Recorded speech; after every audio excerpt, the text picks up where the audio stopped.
On the west coast of Lewis, in the Hebrides, there's a hotel with a sign outside called Last Stop Before Nantucket.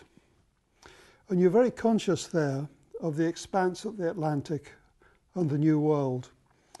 And when I visited, I was very aware of that distance and the mystery that awaited all those emigrants as a result of economic decline, clearances, etc. Atlantic Room. A westerly whistles through the gap in a rotten window frame. On the warped sill, an urchin shell keeled over on the bubbled off-white gloss. Tweed curtains reek.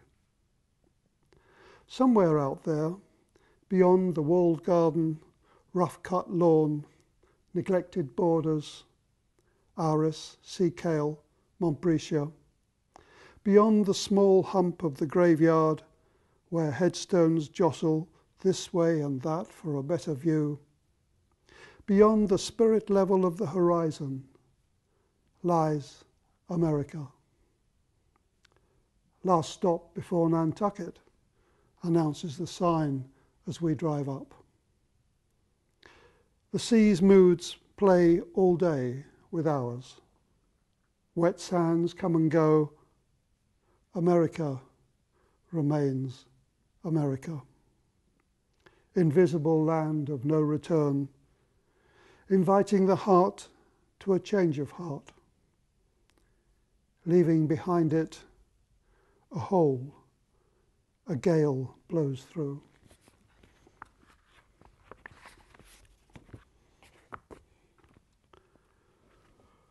You know that experience where you hold the door open for somebody in a department store or something, and somebody else nips in behind them and then somebody else behind them, and you seem to be left there for the duration while the whole world passes you.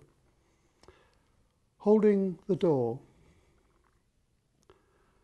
I held the door for my daughter, who waved and disappeared before I'd had a chance to smile. I held the door for my grandmother, still ramming her trolley against the heels of the person ahead. I held the door for a couple arguing. I knew their words by heart. I held the door for a pair of trainers and a tiny muscular dog which sniffed my toes. I held the door for a scar of scarlet lipstick, pursed in permanent disapproval.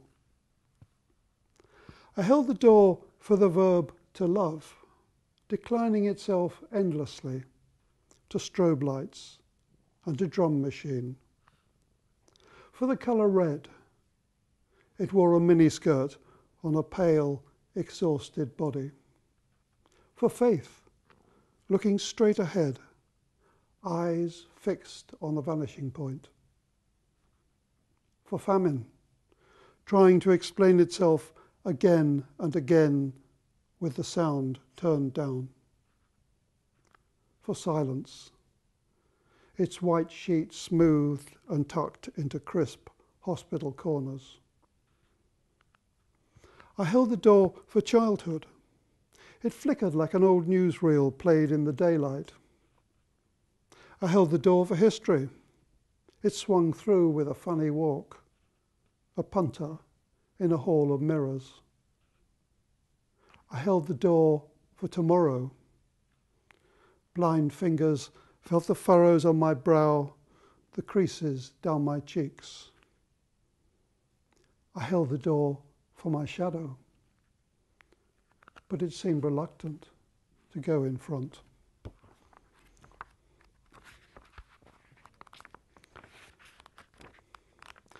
This next poem is about that experience when you're up at night driving over the moors and you can look down on the lights of, in this case, the lights of the Yorkshire conurbations. Starship Mazda. I left the planet one night, driving home across the mid-Pennine watershed. That road from Hebden Bridge to Oxenhope, the slaloming tarmac trail across soul-dark Wadsworth Moor, a spine of cat's eyes, how the car clung to the camber, chevrons of reflective paint like ancient signs. Where the road levelled and crested, the moor breathed its peaty fog, body vapour of some astral beer moth. Then clear again, and above me, stars. Ahead, the gold and orange nebulae of Haworth, Keighley, Silsden, hanging in space and time.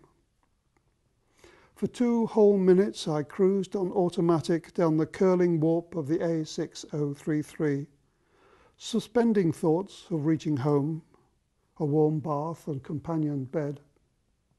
Knowing this as home, this timeless shift above an unearthed, glittering spawn, miles, or is it light years off?